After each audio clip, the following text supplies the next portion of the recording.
성부와 성자와 성령의 이름으로 말씀드립니다. 네, 오늘 우리가 함께 읽은 복음 성경에 등장하는 예리고라고 하는 곳은 이제 예루살렘에서 가까운 도시이고요. 그래서 이제 여리고를 떠나서 예루살렘을 향해서 이제 예수님께서 이제 가시는 그런 여정을 시작하는 그 장면입니다. 이 예리고라고 하는 도시는 굉장히 유명한 도시이고요.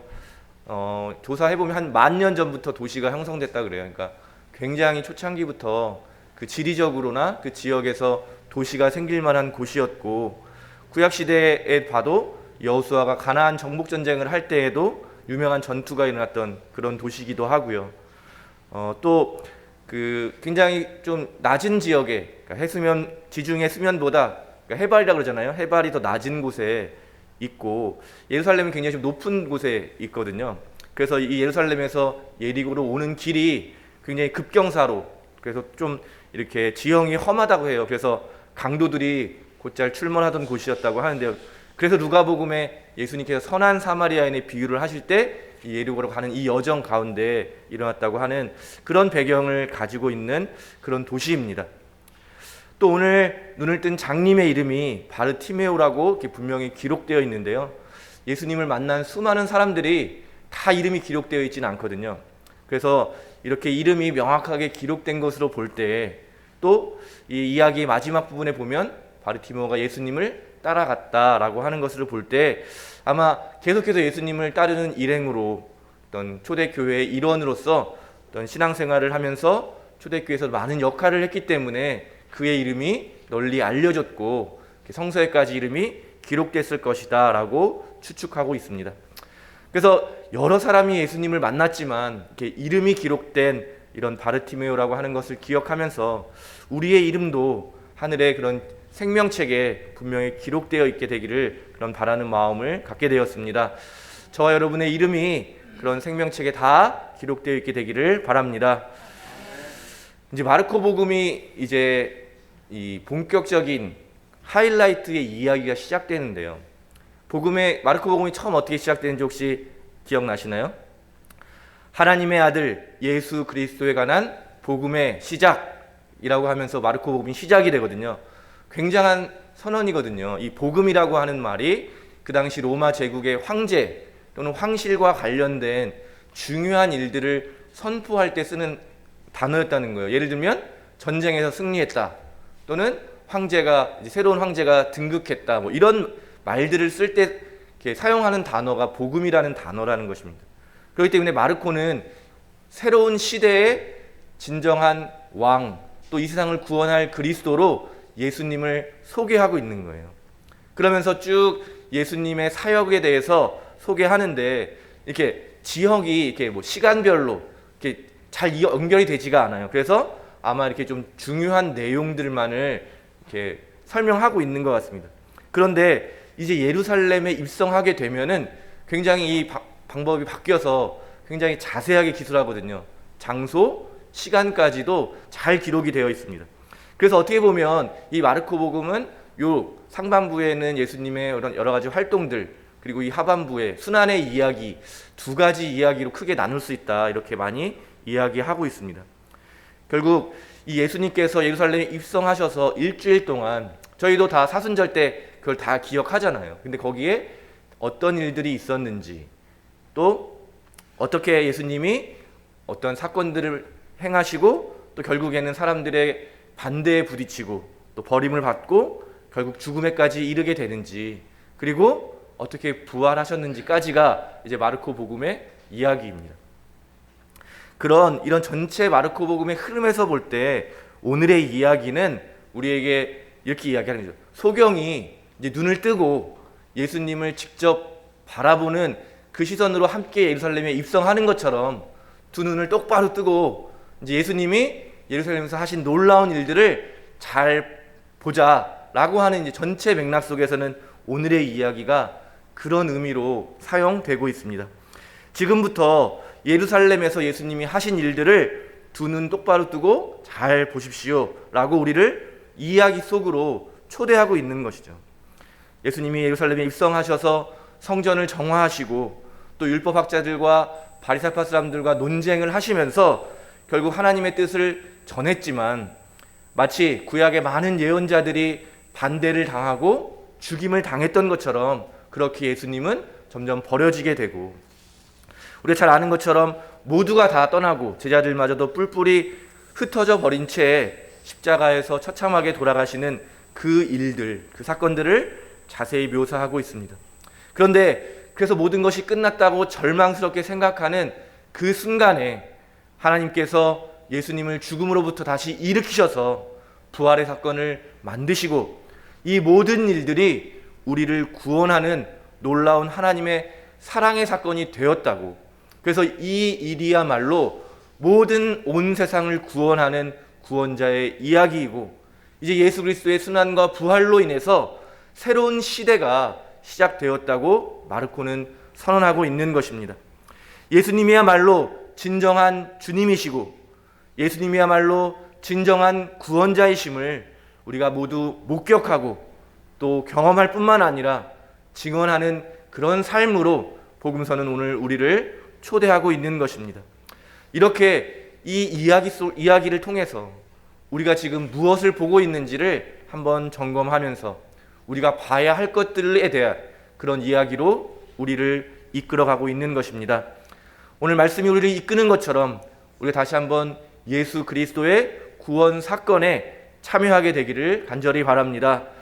우리를 만나시고 우리를 구원하신 예수 그리스도를 깊이 경험하는 그런 시간들이 되시기를 바라고, 그래서 그것들을 온 세상에 증거하는 증언자의 삶을 살게 되기를 바랍니다. 오늘 말씀을 묵상하면서 나는 정말 무엇을 보며 살고 있나 라는 것을 묻게 되더라고요. 여러분 무엇을 바라보고 계십니까? 여러분 눈에는 어떤 것들이 자주 들어오시나요? 오늘 이 눈이 멀었던 바르티메오라고 하는 사람은 결국 우리의 상태를 말하고 있는 것이 아닐까. 우리가 보아야 할 것을 보지 못하고 어둠 속에 머물러 있는데, 그것은 바로 우리의 욕심, 또 우리의 죄악, 또 우리를 유혹하는 수많은 소리들에 둘러싸여서 진정 보아야 할 것들을 보지 못하는 우리의 상태를 말하고 있는 것 같습니다. 오늘 예수님을 향한 이 바르티메오의 외침, 그것은 동방교회에서 예수기도, 저희가 기도학교 때도 말씀드렸는데요, 예수기도가 되어서 수많은 사람들을 예수님께로 인도하는 그런 귀한 도구가 되었습니다. 기도하고 말씀을 묵상하면서 계속 깨닫게 되는 것은 우리가 보아야 할 것은 바로 내 뜻이 아니라 하나님의 뜻인데, 결국 기도를 통해서 내 고집이 꺾어지고 하나님의 뜻이 드러나야 되는데 우리는 반대로 생각할 때가 많다는 것을 많이 보게 됩니다. 내 고집을 꺾지 않고 내 바라는 것들을 꼭 붙들고서 놓지 않는 것을 믿음이라고 생각하면서 하나님의 말씀이 나를 변화시키려고 할 때도 그냥 끝까지 내 욕심을 채우기 위해서, 내 뜻을 이루기 위해서 하나님의 뜻마저 거부하고 있는 그것을 믿음 좋은 것이라고 생각하게 된다면, 마치 예수님께서 첫 번째 순환의 예고를 하셨을 때 베드로가 나서서 펄쩍 뛰면서 절대로 그러면 안 된다고 말하는 것처럼 우리의 고집과 생각을 내려놓지 못하게 된다면 예수님께서 베드로에게 하신 말씀, 사탄아 물러가라, 하나님의 일은 생각하지 않고 사람의 일만 생각하는구나 라는 꾸짖음을 들을 수밖에 없고, 우리의 모든 노력들이, 우리의 모든 생활들이 하나님의 뜻을 드러내는 것이 아니라 우리의 의도와는 정반대로 하나님의 뜻을 방해하고 가로막게 될 수 있다는 것을 오늘 다시 한번 기억했으면 좋겠습니다. 오늘 바르티메오가 그래서 우리에게 보여주는 믿음은 나는 할 수 없고 정말 내가 지금 이 상태로는 도저히 살아갈 수가 없다. 하나님의 자비가 나는 필요한 사람이다.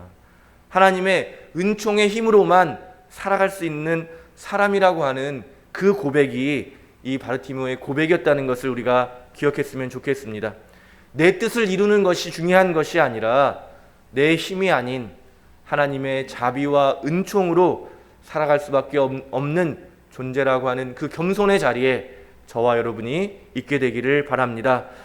그렇게 될 때 이제 예수님이 그런 우리에게 찾아오셔서 원하는 것을 물으시고 우리의 부족함과 연약함을 채워주실 수 있다는 것을 오늘 성서의 이야기는 우리에게 전하고 있습니다. 그런데 이렇게 어떤 사람들은 자기의 요구가 채워지기도 하지만 바울로 같은 경우가 있는데요.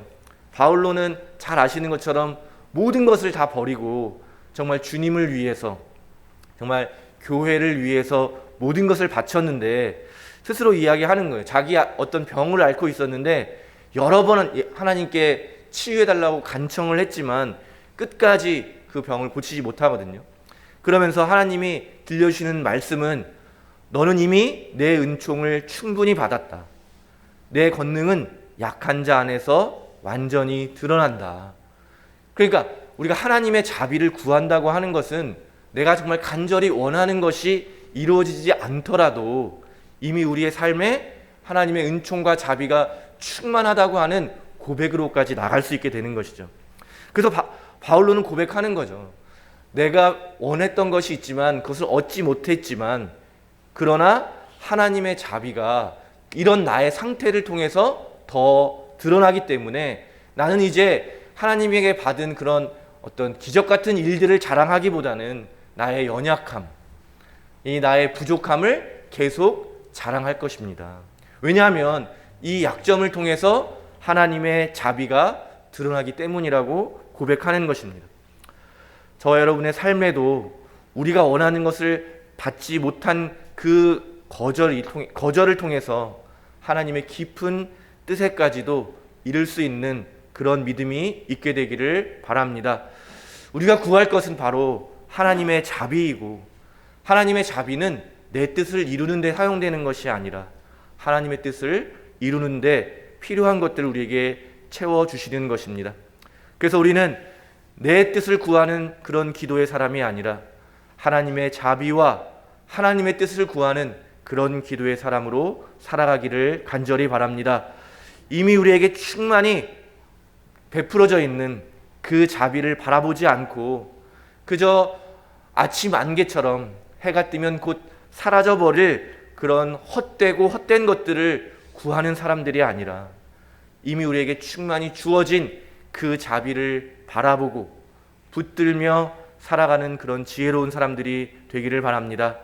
우리 한 주일 동안 이 바르티메오가 외친 이 예수의 기도, 다윗의 자손이신 예수님 저에게 자비를 베풀어 주십시오 라고 하는 이 외침을 우리의 기도로 삼아서 우리가 한 주일 동안 살아갈 수 있게 되기를 바랍니다. 우리가 주님께 간절한 마음으로 정말 이 바르티메오의 기도를 올려드릴 때 하나님께서 넘치는 자비를 우리의 삶에 가득 채워줄 줄로 믿습니다. 성부와 성자와 성령의 이름으로 말씀드렸습니다.